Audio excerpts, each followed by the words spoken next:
Hi, and welcome back to our candidate conversations. I'm here with Shane Roden. He is running for Senate District 22, and we're glad to have you with us. Thank you so much for being here. Thank you for the invite. It's always great to be out here in the 111th District and my own old stomping speak, and I appreciate the invite to come talk. Absolutely.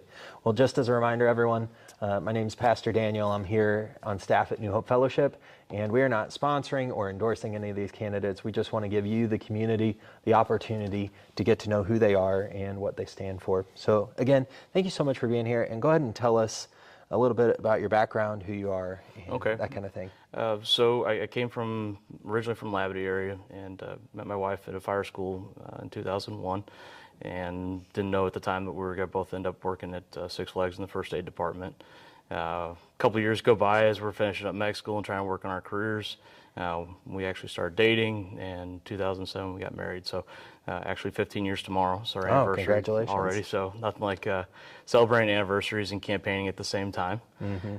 Since then, we've lived down here in Cedar Hill since 2007, and just about 3 years ago moved off to our own little small farm just off of Highway NN in Cedar Hill. So we have three beautiful little girls now that are 1, 3, and 5, Josephine, Evelyn, Cora. So we're a growing family, and been happy to see that family grow as we've done things over the last couple of years.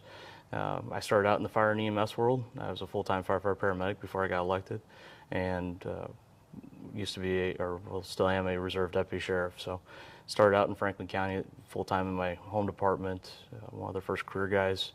That started in 2003, and in 2008 had an opportunity to go look at the Ozarks, a little bit of a pay increase, and get to use my paramedic license a little bit more. So, and I joked, I still lived up here and drove down to the lake, and I used to always joke with people, I'm like, it's the closest I can get to island time. Everybody is so relaxed and laid back down there. It's such a different atmosphere that island time is very much a thing down there, and it suited my lifestyle pretty good. That I really enjoyed it, and while I was working down there, the sheriff's office found out that I was still a commissioned officer up here in Franklin County, that I had gone through some tactical medic training with my paramedic license, and asked me to start, if I'd be interested in joining their SWAT team as one of their tactical medics. And so I did that for about 6 years, as well as be a road deputy for them as well. So I've kept in the public safety field of all this. When I was first elected in 2014, I worked literally all the way up to the day I got sworn in. I got off shift at 7:30 in the morning, literally worked till 7:30 my first year in 2015, turned my fire gear in, had my exit interview, and then drove to Jeff City, put on a suit and tie, and then raised my right hand and was sworn into the Missouri House of Representatives for the 111th District. So it's been an interesting ride the last couple of years. And I think the public service, the public safety and service side of things has just continued over and really helped with how to be a good person, how to be a good representative of the people. And it played out a lot in my career in the 111th District. So hoping to take that to the Senate. Yeah, it's awesome. I'm so grateful that you've served the community in so many ways, our community like the Ozarks, and now back here, as state rep for so long. And what made you decide to go and run for state rep in 2014?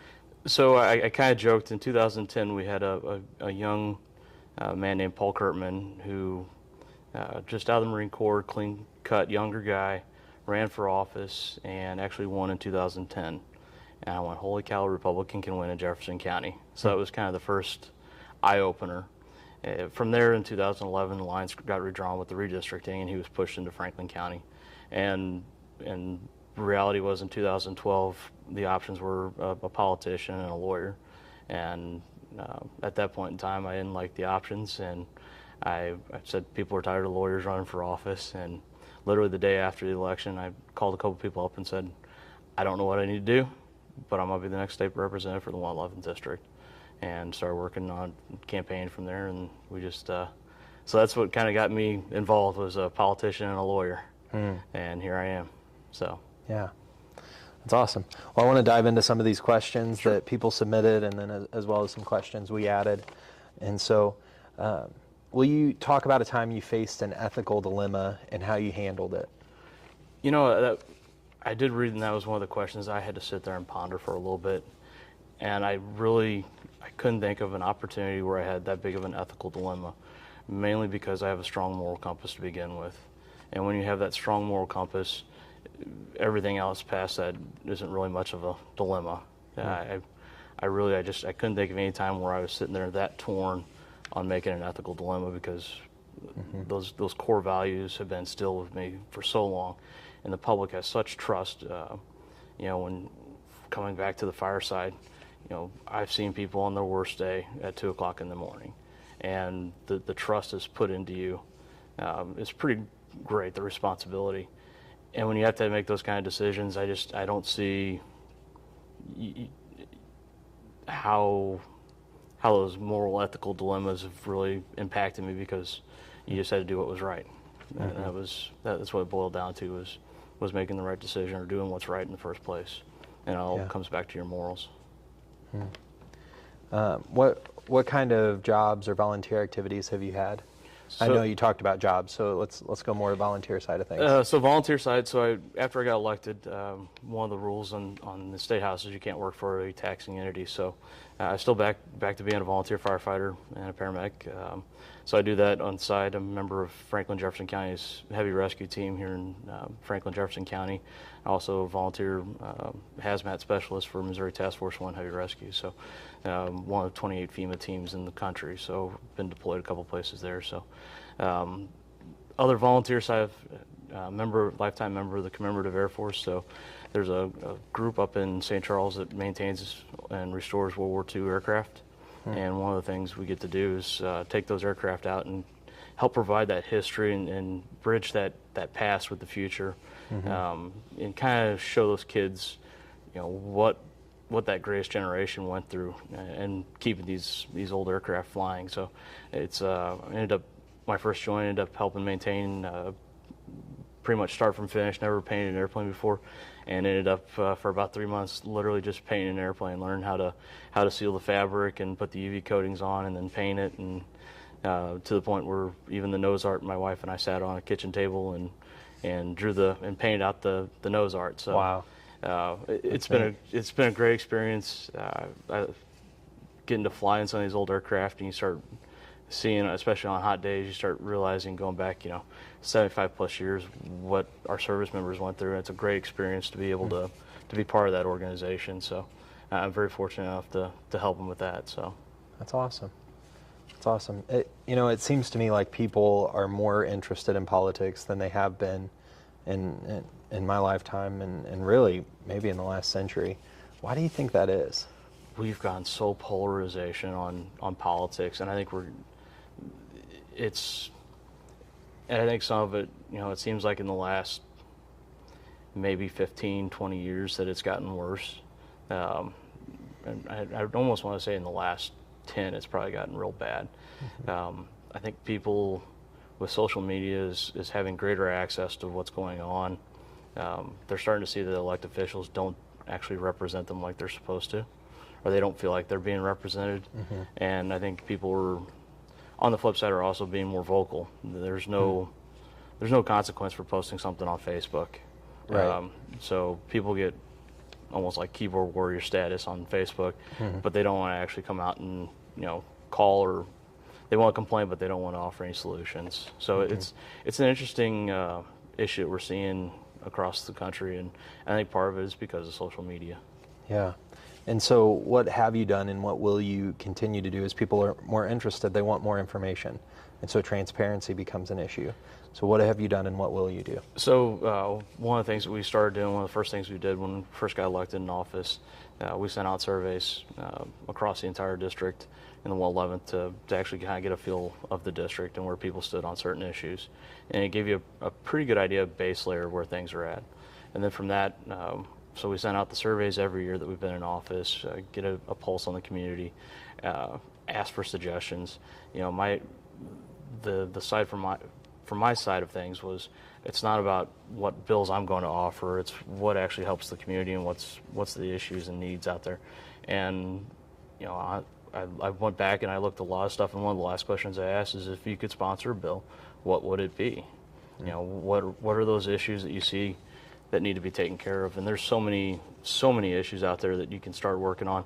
Some of them don't have to be laws. Some of them are just internal issues that we can fix with government, and we've done a lot of work on that. So from there, we've sent out weekly emails on updates, what's going on through the week. And so and then the last thing, every piece of mail going 8 years back, every piece of mail, every flyer, every push piece has always had my cell phone number on there. My Facebook page is still open. Anybody can go on there and see it. The About page still has my cell phone number on it, and it's been shared everywhere. I think if people want to have questions or have access, or you need to have access directly to your representative. So I've never shied away from a phone call, whether people felt one way or the other. So I think that's, being the most accessible over 8 years. Answering the phone and people sitting there going, oh, you actually do respond, or even emails and getting back fairly quickly on emails, and having a personal response from me. I think that's the importance of having the open, transparent government and having contact. So I've shared that with everybody. If they do have questions, my cell phone's 636-795-2715. Call. I guarantee it's mine. It's been my cell phone number since cell phones came out, basically in the late 90s. So yeah, I mean that number hasn't changed in 20 plus years. So I don't plan on changing anytime soon either. Yeah. As a resident of the county, and you've been here for a while, and I know you're at the state level, but talk about Jefferson County. What do you think is the biggest problem facing our county? It depends on who you ask at this point in time. There's two main issues that everybody's concerned about right now. One of them locally that we can actually impact on is the crime issues. We're seeing more and more crime come from outside of our county into Jefferson County and causing issues. And a lot of that stems from circuit attorneys and prosecuting attorneys not doing their job. There are certain things that there has to be consequences to the law, and you have to enforce the law equally. And when we don't have people enforcing or prosecuting these individuals and some of it's also because of the Supreme Court decisions on bail reform, you can't keep letting people out to reoffend. At some point we have to have consequences. And we're seeing a lot of people upset with the process of having to worry about their cars getting broke into, and we're starting to see some assaults and other issues. And some of these people coming out and shooting at people while they're trying to still break into cars. So, it wasn't that long ago we had a car chase that started from Marisol with a Eureka police officer and ended up, run over a Eureka police officer and hurting him. So this is becoming an issue. And sadly, some of it was the floor leader had an opportunity to expand some capabilities of a lot of the Attorney General's office to kind of help come in and take some of that, and unfortunately we didn't do anything about it. So that's one of the downsides. We could have looked at how to help with the city of St. Louis and the crime and start prosecuting individuals who are breaking the law because it's coming out here. The other issue is obviously the inflation issue. When you have a gallon of milk costing anywhere from $4 to $6 a gallon, it starts hurting people's budget. With 3 kids, we go through a gallon a day, so we're hurting just like everybody else. Okay, milk used to be $3 a gallon, now it's $6 a gallon at Price Chopper. How do you adjust for that? The money's got to come from somewhere, and people are having to cut back, and there's a lot of issues that we're going to have to start figuring out on the state level of how we cut back our spending and maybe work on give people some of their money back. Yeah, for sure. So just one more question before we get to the lightning round. Okay. And I know you've alluded to this already, but why do you want to serve the community in this new role? It's about the people. It's always been about the people. We need to stop electing politicians that tell you what you want to hear and actually go out and do the job. I'm tired of hearing the key words right now. Everybody's been using this word of fighting. I'm on a fight. Who the heck are you fighting? This is politics. Get the job done. I came from a job where you show up, you do your job, you fix the problem, and you go home. And that's what we're supposed to be doing up there. Fix the problem, go home. and so many of them wanted to fight, and we saw what happens. Nothing gets done. So I'm getting tired of hearing that word. Oh, let's fight, let's fight. You know, I'm off fight. It's politics. It's not like you're in the street having to cuff a suspect and get in a knockdown, drag-out fight. Let's go back and take care of the people. And I don't see it with the others. I keep hearing in terms of fighting, and we need to actually get stuff done. Yeah. That's the reality of where we're at in the society. People want us to go up there and, you know, get things done for the people, and that's what I want to do. I've always worked for the people. I've been appreciative of them allowing me the opportunity and the honor to serve in the 111th District, and I want to bring that same integrity and that same honesty back to the Senate, and maybe restore some faith in the Senate and our local elected officials that people actually feel like they can reach out and get something done. Yeah. So That's great. All right. Well, we've gone through what some would say are the easier questions. Okay. Personally, I think those are the harder ones, but we want to go to the lightning round. These are more fun questions, but you haven't seen these. Okay. What was your favorite family vacation as a kid? Ooh. We always go out west at some point in time, and I don't think sometimes you realize how much fun it always was as a kid going through some of these places, but later on in life it starts making a difference, and you start understanding how the connections with family was. So a lot of trips up through Yellowstone, through Cook City, Montana, and going to Custer's Last Stand or Little Bighorn Battlefield. Starting to learn some of that history. You know, that's kind of why I look back now and go, you know, I had history kind of instilled in me a long time ago and learned about the past. So Sure. And hopefully it makes a difference for the future. So Yeah. Tell me a joke. Preferably clean. We're in church. okay. What do you call a basement full of politicians? What? A wine cellar. Okay. All right. I like that one. What would peanut butter be called if it had a different name? Ooh.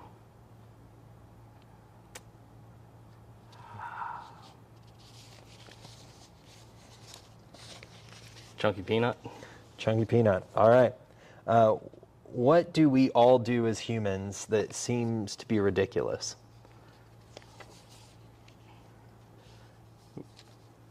Play on Facebook way too much and worry about what other people are doing. All right. And last one. Let me find a good one. When you were a kid, what TV shows did you watch? Ooh. Let's see. DuckTales. Yeah. G.I. Joe. Uh-huh. Transformers. Okay. Those were probably and then you had, The Three Stooges, Saturday nights. Oh, yeah. Late night, Saturday night on Channel 11. It's probably Yeah. probably the one constant was The Three Stooges. Okay. Well, Shane, it's been great having you on. Where Thank can can people go to get more information about you and your campaign? So they can either go to my Facebook page, Shane Roden for State Senate, or Shane Roden. Facebook's open. I keep an open profile for everybody to actually see. If you want to learn about a person, go through their profile on Facebook. You can find all the information you ever want to know and how they feel about things. So Okay. that's left open, so anybody can stalk my Facebook account if they want and see. You know, they're going to find it's a lot of public safety and a lot of my kids. So All right. it's what's important.